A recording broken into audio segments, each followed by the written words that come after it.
What's up? What's good? It's a good news, and welcome to Erin's Expeditions. I'm your host, Erin Patience, and here we talk everything Christ and entertainment. So let's get into it.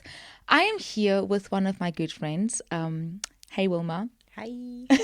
Hi. Yeah, she is single-handedly one of the busiest people that I know.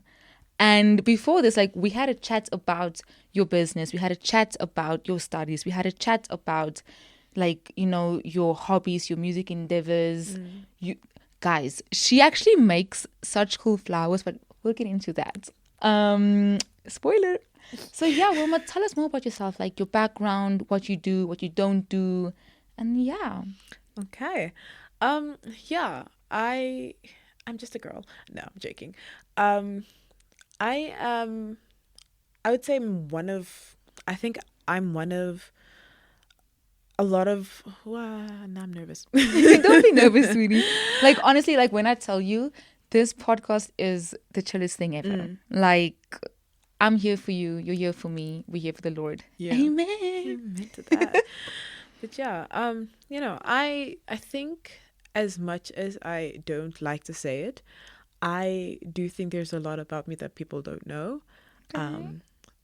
I I feel like there's so much to me that people don't really see. For one, I'm Malawi, so there's hints of that too. I know I don't even speak my own language. I speak another language. There's that growing up in different places, knowing different people, Yeah. living in different different contexts. Yeah. It's been an experience to see where I started from and Yeah.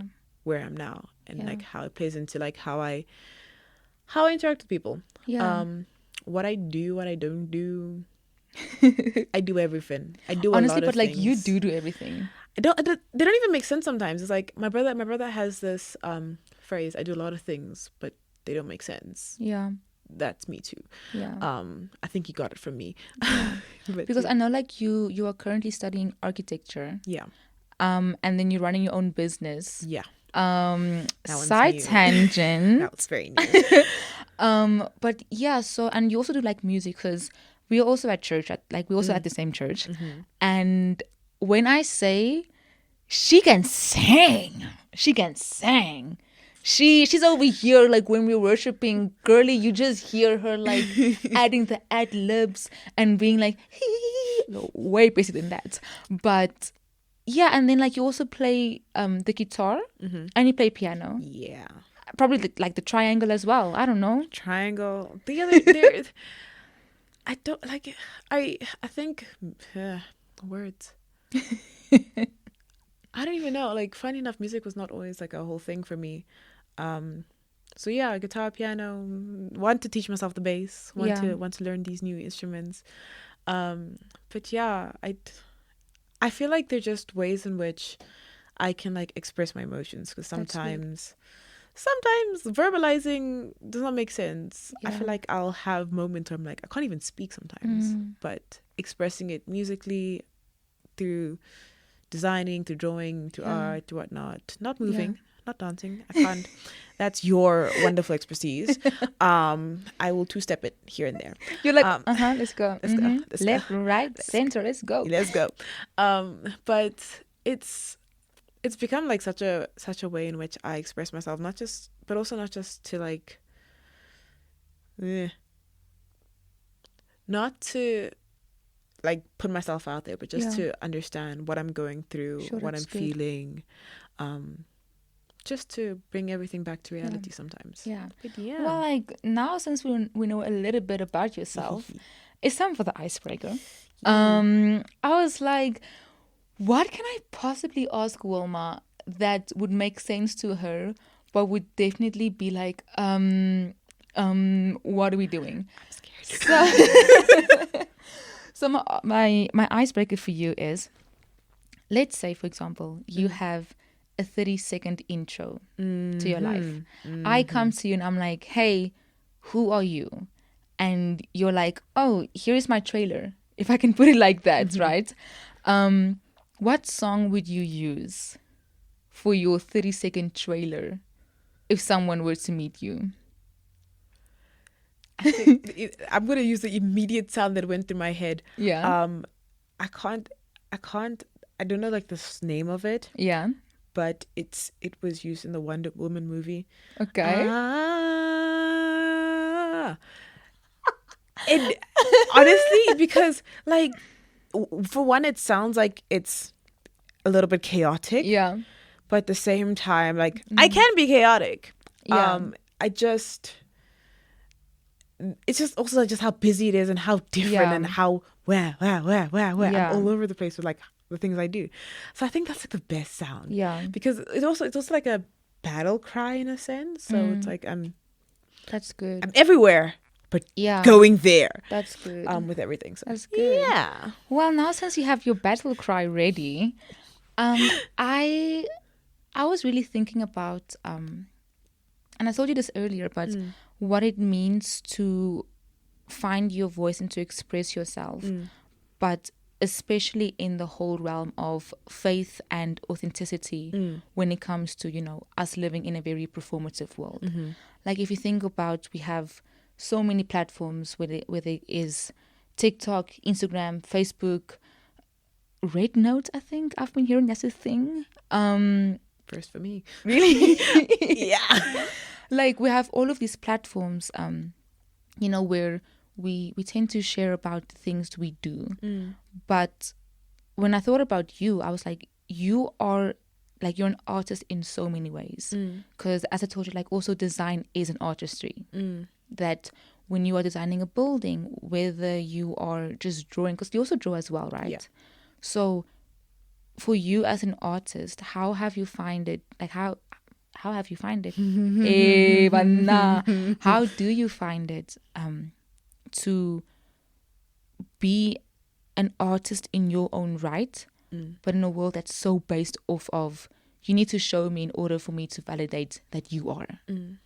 Like how have you found that to, navigate through that?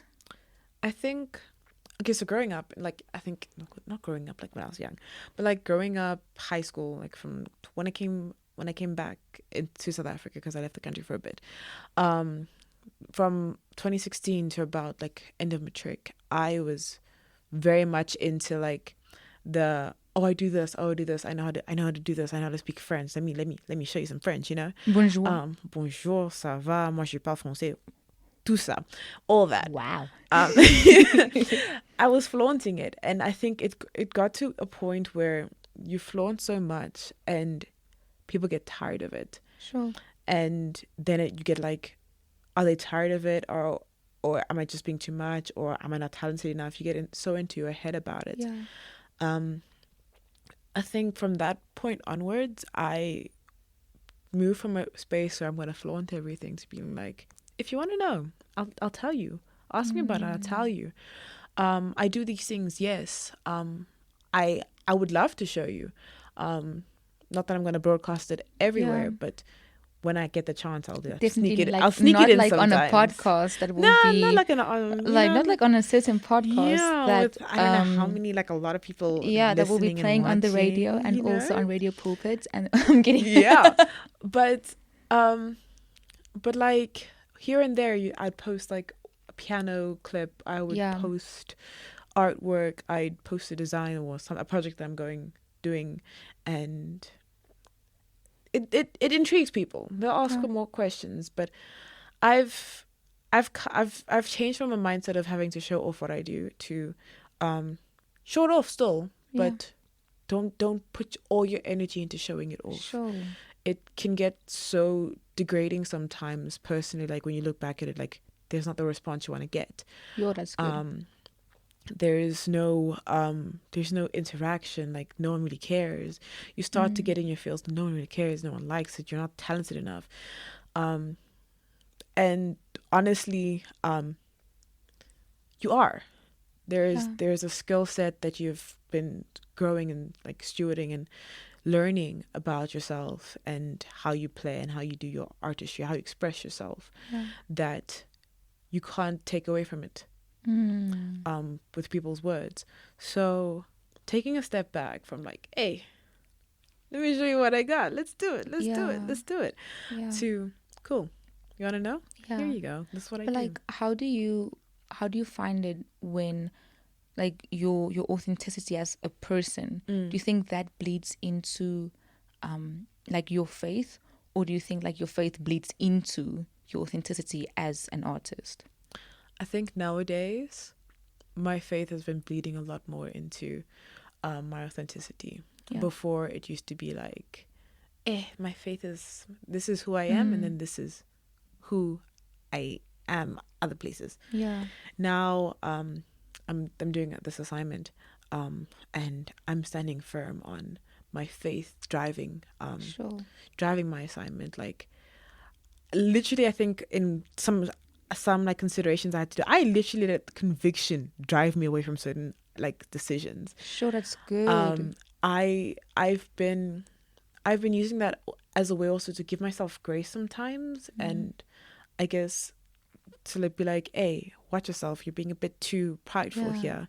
But I guess through that, because your faith gives you God's character, knowing Him, loving Him, being devoted to Him. You imbue His character, you embody Him as much as you can try to be. And that's where I guess that's where your authenticity then like blossoms, in my opinion. So I really do think that right now, as of current, I think I'm just gonna say how brief, like the past 6 months I've been like, let my faith drive my authenticity. Sure. Not that there was a big separation, but now it's just like it was still like a bridge to cross, because you know, it's very easy to go from this is my faith, this is my me. No way. Like we can't be like, yeah, sure, like there would be a few like connecting dots and everything, but when you live authentically, essentially what you believe becomes your behavior. So in whatever thing you do believe, you need to know that in some way, shape or form, it is influencing why you do things, how you do things, what you are doing. Because, you know, if you're just stepping out into a world and you're like, oh my word, I'm doing ABCD, but your belief system, your values and your morals are completely opposite, I would be like, what do you stand for? Yeah. Because you're not like you're not standing for what you believe in. And doesn't feel like it's something that, you know, that will easily knock you over. Or in this sense of the conversation, it would make you perform. Because then essentially you are playing a character. That is true. You know what I mean? Yeah. I think, what do I think? You thought? I thought. Then now it's white. Yeah. Because also the same can be true. Like you can let your faith drive your authenticity. Yeah. But your faith can also drive, that can also drive how you show off your authenticity. It's like, oh, my authenticity is my faith. Oh, cool. I'm this, and I'm showing it to you. Like, this is how I do it. This is how to do it. But honestly, I actually don't have an answer for that. I'm just looking at like campus life this year. A lot of it last year, everyone was like, this girl goes to church, this girl's going, like, if she's not here, she's at church. That's like, so real. I'm like, guys, I have to go, I have a church thing, I have to do stuff. And now, granted, it's not as much as last year, but now I've become more aware that people are knowing me like as a church girly, and people I've been interacting with a lot of people that I didn't actually spend time with because I was always running off to church. They're in the faith, but they're not doing as much as me, and they're not and only talking to them I find that, oh, okay, you're in the faith, cool. But I did not know that because I'm so used to seeing being in the faith acted out, and I was also being in the faith and acting it out. And not that I wasn't doing it authentically. I pray and I believe that I did, and I'm doing it authentically. But sometimes I don't know, sometimes you just got to take a step back and like, Yeah. how does one do this without making it seem like it's an act? Yeah. Oh, that's good. That you're like an actor trying to act. I just said act so many times. That's Like you're an actor trying to act and acting out and acting the everything. act. Yeah, you see. Yeah, but Yeah. now it's gone. The whole thought is gone. Yeah. But then, because actually, like a chat that I had with someone yesterday at work, he was talking about how his faith isn't his identity, but he identifies as a Christian and like every other factor of his life. But then something that came to mind was, but what you believe doesn't it influence the way you behave? And once again, it influences your why, it influences your how, it influences like everything beyond that even more. So then I think like it also comes down to like where you place your identity. Because if you feel like, oh, I need to perform, like I need to show people I'm a Christian. And even something like yesterday in Bible study, we're also in the same Bible study, everyone. Was if we're just doing things purely for the fact of telling people we did things, doesn't that make our testimony invalid? Yeah. Because now I'm just, I'm going to be like, oh my goodness, look everyone, I just happened to give like 100 million rand to a certain foundation. Yeah. I wish no one knew that, but I'm totally going to tell everyone about it. It's like, cool, granted, you can go ahead and tell people, but where was your heart in that? Why do you feel like you need to tell people about it? But like, don't you feel like it kind of comes down then to a question of, do you like are you performing when people just happen to see you do things? Sure. Yeah. You know what I mean? Yeah. For example, like you used to be in the worship band as well. And obviously that's a whole different space. It's not just you singing songs, it is like you like leading worship and you having to continuously be in step with the spirit.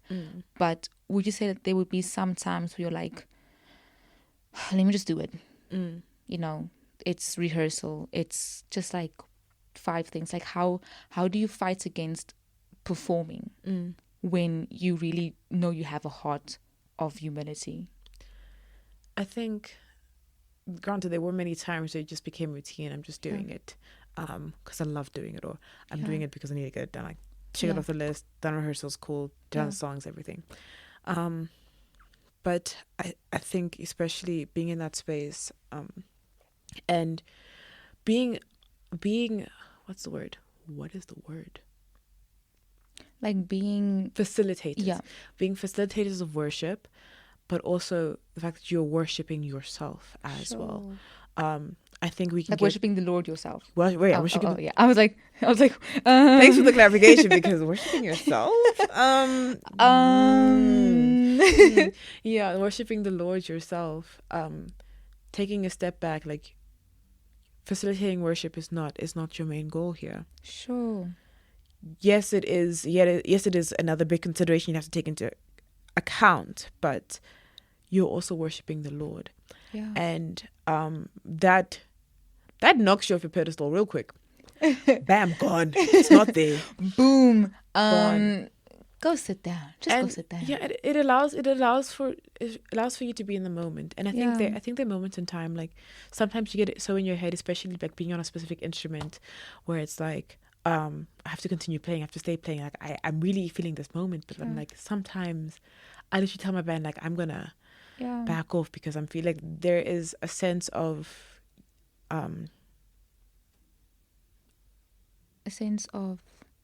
like during worship, do you like feel the sense of, okay, I need to actually step away now and just receive for a moment, or not even receive, but just be present in all ways?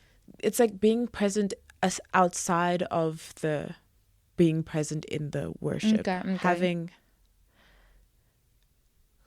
your own moment with God in that space. Like Sure. you become overcome by that, by the worship, Yeah. that you're facilitating, that you have to also take a step back. And I really do believe it's not going to ruin it. Yeah. Really not going to ruin it. It actually, I feel like it's that authenticity, that authentic and vulnerable thing that shows people like I don't have to like praise the Lord, Yeah. show that my hands are up, or show that I'm like singing the words. Yeah. Like sometimes I can be down on my knees crying my eyes out. Yeah. And yeah, I think I think that I take that taking a step back of facilitating is not the big thing. Yeah. It takes the performance, I wouldn't say completely out of it, but it takes that performance aspect down like 5 notches. Yeah. And it brings you to reality of things. Yeah.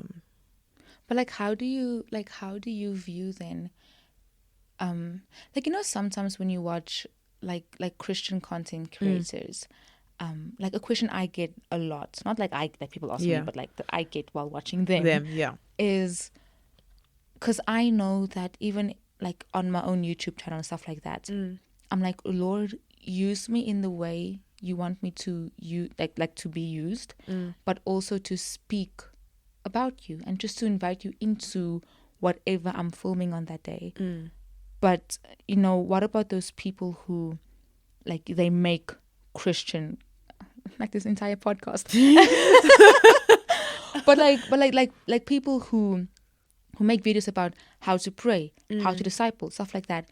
Like, what do you think about how they can maybe navigate that?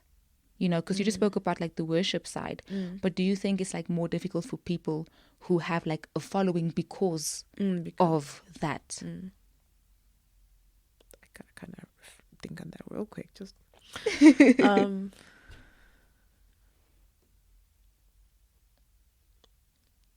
so this is like more specifically like when they're creating or creating like plans for how they create their content, right?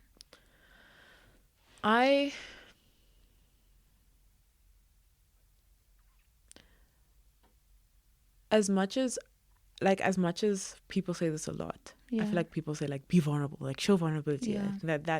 That's what gains followers. That's what does this.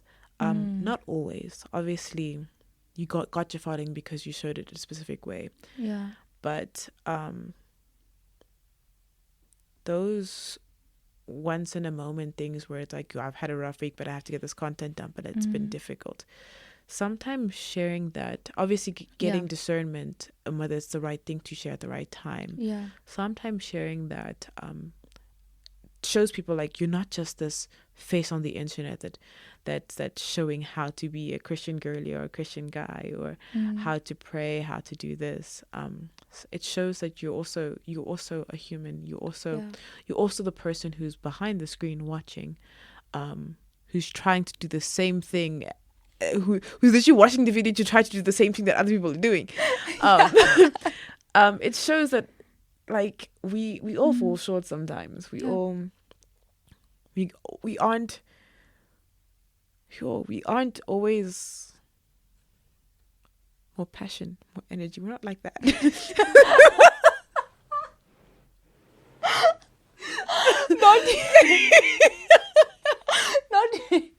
Not you. The first thing that comes to mind is more passion, more energy. Oh my days. I love that. I really can't find the words. I'm like, poor passion. We're not like that all the time. You know, you have 30 minutes. 30 minutes. You gotta get on your Zoom. Yeah, we're not always. Sometimes we're not always on the ball, and it's. Yeah. I think showing that you're giving grace for yourself. I think. Oof, that's good. Because vulnerability is something, but showing that you give yourself grace, because God gives us grace as well. Showing that you give yourself grace for certain things, it allows for people to be like, "Hey, I missed a day of prayer. Sure, someone's going to do something, or I need to be better. I need to do this. Not to be so hard, and you give yourself that grace.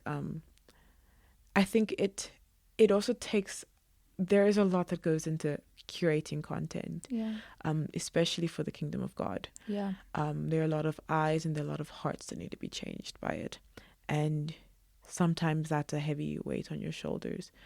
But like I said, giving yourself grace, just as God gives us grace, give it also unto God. Like, I've lost my train of thought. Yeah, but I also feel like grace helps you to keep going, because the moment you get into a point where you're like, oh no, I'm done, I missed this thing, I dropped the ball on this, easily out of fear you just decide I'm not gonna try it again because I'm gonna fail again. But then grace is like, okay, cool, try again. Here's another day to try. Here's another hour, here's another this, another that, whatever it could be. But having grace with yourself when it comes to not feeling like you need to perform for people.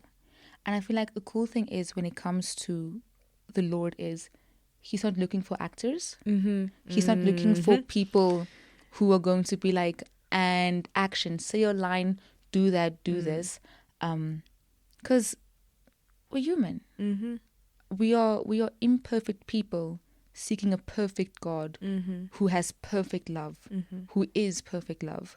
So for us to go out of like, oh my word, Lord, I'm going to show you that I love you. He's like, you don't need to do that. Like you love me because I loved you first. And out of that, my tummy just rumbled. Oh my gosh. and like out of that love, we get to live freely.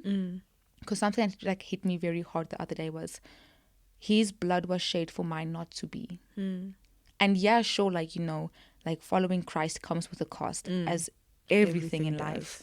But he paid the he paid the price on the cross for me not to be like, oh my word, guys, oh goodness, I am such a perfect Christian. I am anything but that. Perfect, But the Lord in his sovereignty, the Lord in his holiness, the Lord in his character already was like, the veil was torn. The veil was torn. You don't need to wait for your curtain. For the curtain to close for you to be yourself. Because we're not standing on a stage being like, here he. I am a perfect individual. The Lord is like, hey, let's go for a walk. Let's just talk. Let's just be. I'm not looking for someone who has a perfect voice, someone who has like this high intellectual level of thinking and talking. Someone who can speak eloquently. Exactly. He is just like, I made you the way I made you, and I love you beyond anything this world can ever offer you. So he's like, I'm looking for you. Sure, that's good. The you that I know and love. And I think that's the beauty of it. It's like there's no other person you have to be than the person God sees in you right now, in your current state. Even if you're trying to like make yourself perfect, like self-improvement, gym goals, whatnot, any form of self-improvement. I immediately went gym because I'm like, body goals, whatnot. But it's the you that God made you and knows you to be right now. At any given moment, he's looking for that you. Which is so amazing, and it's so comforting sometimes. Well then, let me say the magic words then. Wow. Thank you so much, Wilma. It's like such a like nice chill conversation we just had. But I feel like it's been layered with, I think, like things that definitely made me think about, you know, as someone who lives in a performing state, because that's literally my job. But then knowing that I'm not supposed to, well, I don't need to perform for the Lord. He's not concerned about my performance. He's concerned about my heart. He's concerned about like who I am as a person. You know, come as you are, but don't say as you are. Exactly. I don't have to come to him and be like, oh my word, I'm an actress. He's like, okay, cool, but who are you? Exactly. before the lights, before the camera, before everything. Before the role. Yeah. Who are you? Who are you before the role? A bun. I'm kidding. You just get it like.